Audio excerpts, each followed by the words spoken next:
This exotic was just leaked in Destiny 2, and that's not even the craziest leak that I'm about to share with you. We have so much to cover in today's video, but before I do so, I just wanted to give everyone a fair spoiler warning, so that way if you out there watching don't want any spoilers for the final shape, you can click off this video now. Now with that being said, let's go ahead and take a look at this new exotic pulse rifle. We don't know the exact name of it, but it was leaked to us by an ArtStation artist that was working on Destiny 2. This art concept was developed sometime around August 2023 and will likely arrive with the final shape, or potentially, if the timeline is pushed up a little bit, it'll arrive with the Into the Light event coming later this season. The artist that uploaded this and leaked it gave this description with it as well. It's a Destiny 2 exotic pulse rifle. They were responsible for the textures, and the model was done by PlayStation Studios' Malaysia Assets team, which is also very important to note because we now have confirmation that Bungie is using outside studios to help develop the final shape, which is really important because Bungie has promised that the final shape will deliver to the expectations of previous expansions comparable to Forsaken, which is an extremely high bar to set for Bungie, and the only possible way they could accomplish something like that is if they were to use outside studios to help develop the final shape. So this is very good news. The final shape stands a chance at being so much better because they're obviously putting a ton more development effort into it. But like I said earlier, that's not the only leak that we have, so let's jump into the Into the Light leaks that are brought to us. The first bit reads here, Into the Light is ultimately about removing some of the time-gated issues with the game currently and speed boosting players to raid-ready levels with elite weapons and armor. So it sounds like this event is going to bring us some extremely powerful gear. It looks like Bungie might be throwing the towel in on power creep finally and giving us the good stuff. Maybe we'll see some more double damage perks on weapons, similar to that from the weapons that we see in King's Fall and Vault of Glass. The new activity from Into the Light is called Transpiration. It takes place on top of the helm, in front of the Traveler, and just outside the Witness's pyramid ship. Players fight off the armies of the Witness while trying to establish a link with Crow, who is sent into the Pale Heart well in advance. We hear from Nezrak, whose consciousness still lingers in the Witness's pyramid ship. No new loot from this activity,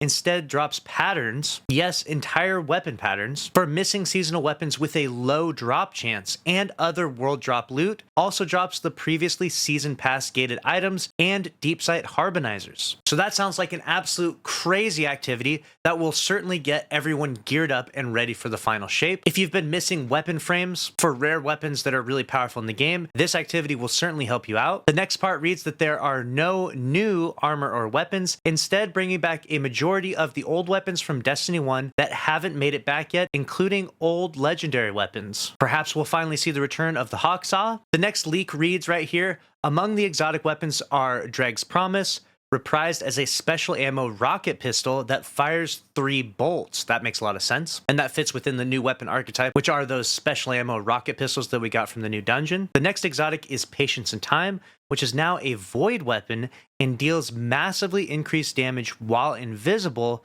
while granting invisibility after sustained crouching, and has a secret pairing with the Hunter Assassin's Cal exotic helmet, granting a burst of health on sustained crouch. Well, that honestly just sounds absolutely busted for the Crucible. I am definitely not looking forward to peeking around the corner and seeing Invis Hunters crouching with snipers, but it looks like that might be what's happening. The next exotic is Icebreaker, which will now automatically ignite any scorched target and grants ammo from thin air on ignition multi-kills. The returning weapons will be the missing reprised raid weapons, including Black Hammer, which comes with triple tap and 4th times the charm. These weapons will be tied to their respective raids, but won't be a drop from encounters as usual. Instead, the patterns are given upon completing new raid-specific quests, which sounds kind of enticing. Obviously, Bungie wants to use the recycled content thing here and get us back into the old activities once more to acquire some of those weapons, which I'm not entirely against as long as the weapons are worth grinding for, which from this, it sounds like it will be. So I'm excited for that. Let me know if you are too down in the comments. New raid quests, known as Raid Mastery quests. With the release of Fireteam Finder, Bungie are more committed to raid content. Raid Mastery quests require players to complete specific challenges to obtain. Introduction of Frost Armor on Stasis won't completely replace Stasis Overshield, instead is granted when the player has a 50 HP Stasis Overshield creates a shatter-like effect when frost armor is depleted. That sounds like a nice buff and will probably make some stasis builds much more viable within the current sandbox. So I'm looking forward to that. The next up, we have some final shape leaks here, so let's jump into this. Bungie have been keeping a solid 75% of final shape content hidden for story reasons. So clearly Bungie doesn't want data miners to ruin the story of the final shape, because obviously data miners, if you've been following the Destiny franchise for many years, they have basically spoiled the story for countless years now. And if given the chance, you know that they would spoil the final shape. So it's good to see that Bungie is putting in every effort possible to stop that from happening. The next part reads, 2 new enemy factions. One are the new subjugators, and the other is the Witness's Remains, or the Remains for short. In the final mission of the final shape, the Witness is torn from the darkness by a combined effort of the Vanguard, the player character, etc. In doing so, the Witness is split back into its original race, given shape by the light inside the heart of the Traveler. Since they no longer have the means to enact the final shape, they instead find the means to enact revenge, trying to tear their way out of the Pale Heart, which honestly, just reading that sounds absolutely wicked. I cannot wait to see that happen in game. The next bit reads here, the final shape raid has a whopping 6 encounters, 3 of which are the Witness,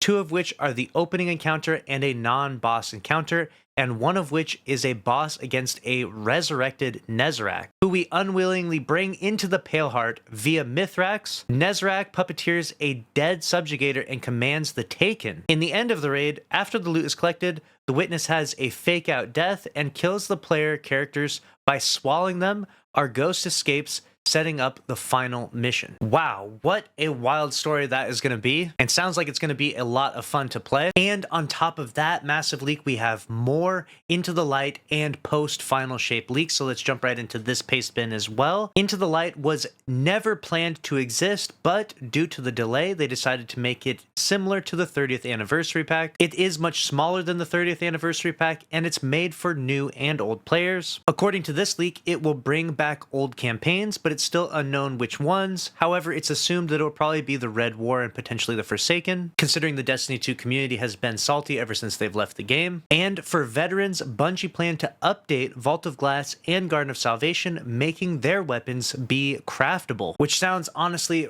really awesome. The Garden of Salvation weapons are long overdue for a massive update. I'm definitely looking forward to that. Let me know if you will be. The next part reads, a system with cosmetics similar to Moments of Triumph is coming with it, including new mementos and shaders, a new seal, but at this point in time, the name is still unknown. Bungie is planning to reprise old D2 strikes, but they also don't know if it's possible due to the lack of time. On top of that, some old legendary weapons are returning, but don't expect any more than 5. There is some smaller content dropping during Into the Light around the April and May time, and it's perhaps during that time that they will be updating the Prophecy dungeon loot with new origin traits and updated perks, which sounds really good because some of those weapons are very, very good, and with updated origin traits and new perks, they could be really crazy weapons. And personally, I think that the Prophecy dungeon was one of the better dungeons ever, so I'm excited to jump back into that. Next up, it reads small Eververse content, no exotics during Into the Light, which matches up perfectly with the previous leak that we had. Now the next leaks are for Destiny 2 Final Shape. During the delay of the expansion, Bungie had some internal debates of what they could add to the expansion. A new subclass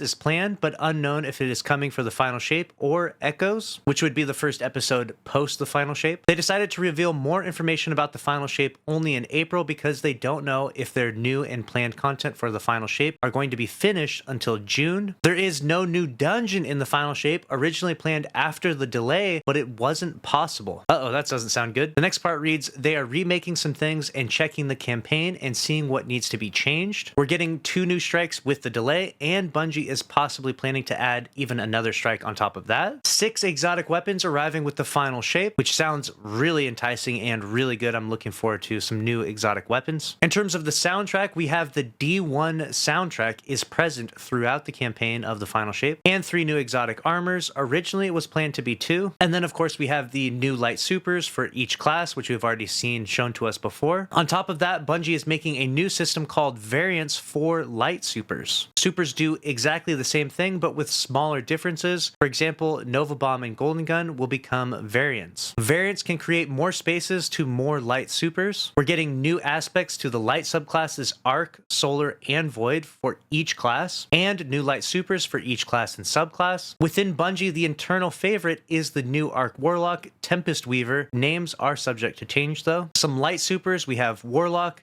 Tempest Weaver. The Warlock will be in the air, creating thunders and storms that do high damage to enemies inside of it and jolt targets and blind enemies that are away from it. It gives jolt ammo to allies. Also for the Warlock, we have Song of Flame. Similar to Sunsinger from D1, Warlock can release double melee projectiles while using the super, and the Warlock will release a Solar Bird that will instantly ignite targets by hitting them, giving Scorch ammo to allies. And lastly, for Void Warlock, we're going to have Echo of Void. Currently, this one is unknown at the moment. It's focused on suppressing and weakening enemies though. Next up for the Hunters, we have Storm's Edge, which is cast a knife to a specific location 3 times that will kill enemies around you and you teleport with it, and it will give allies amplified. For the Solar Hunters out there, you have Burning Warrior, which reads summon a flaming sword and attack enemies with it, scorching on hit. Heavy attack launches the sword and ignitions on hit. During the launch of the sword, it creates a mini firewall on the ground. Staying close to enemies will scorch them. Casting your super makes allies radiant. And lastly, for the Void Hunters out there, we have Shadow's Burden. It throws a volatile grenade that pulls enemies close to it and explodes after 5 seconds. It gives volatile ammo to all allies. And lastly, for the Titans out there, we get Twilight Arsenal. Throw 3 void axes that stick into the ground. The axe stays on the ground and allies are able to take the axe. 3 at maximum though. And for the Solar Titans, we have Fire's Fury. The Titan punches the ground and summon a fire tornado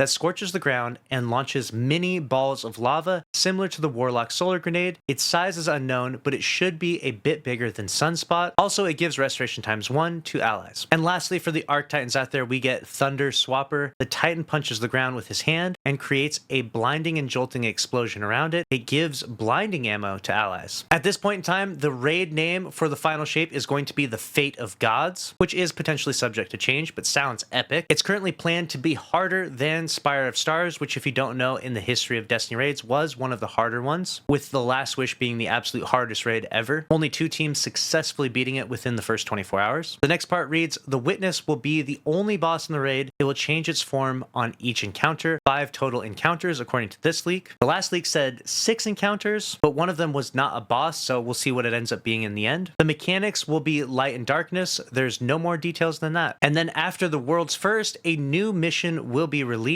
The seal will be called Witness, which sounds awesome, and I'll definitely be going for that one. The campaign leaks are as follows. It says it's emotional focused. Our Guardian will talk during the campaign. Vanguard leaders will help us throughout the campaign. New subclass, take it with a grain of salt. Not much is known about it. As we mentioned before in the previous leaks, they said that they're keeping most of it under wraps. Aside from that though, we will know that it will be more magical themed. Warlocks can control enemies to fight on their side potentially. Titans will be in focus protection. This next part reads, it will work as a white hole, taking the enemies away from him. Hunters will have red thorns around their body, and we will launch into enemies, giving energy abilities when draining life from enemies. I have no clue what they're talking about with this leak here, but that all sounds pretty wild. In PvP, the control effect will make enemies walk and aim alone to random directions. Currently, at this point in time, the launch for that is unknown. It's planned for the final shape or echoes potentially. The next leak reads, the Pale Heart. Bungie is adding new locations, new 6-player activity, new secrets. The new title is Legend, which makes a lot of sense. I mean, the original thing was Become Legend, right? There is no new location, probably in the Pale Heart. It will be endgame focused. The next part of the leaks read for episodes and beyond. So this is post final shape, where the information for this stuff will be extremely weak at this point in time, but it is believed that Praedyth will be involved and Venus returns in a similar size as it was in D1. There will be a new dungeon. It will be Vex themed. For the episode Revenant, we have Scorn are going to be involved and Wrath of the Machine returns, which sounds awesome. That was easily one of my favorite raids from D1. And on top of that, we have the Tangle Shore returns, and the size of that is unknown currently. And then for the next episode within that calendar, we have Heresy,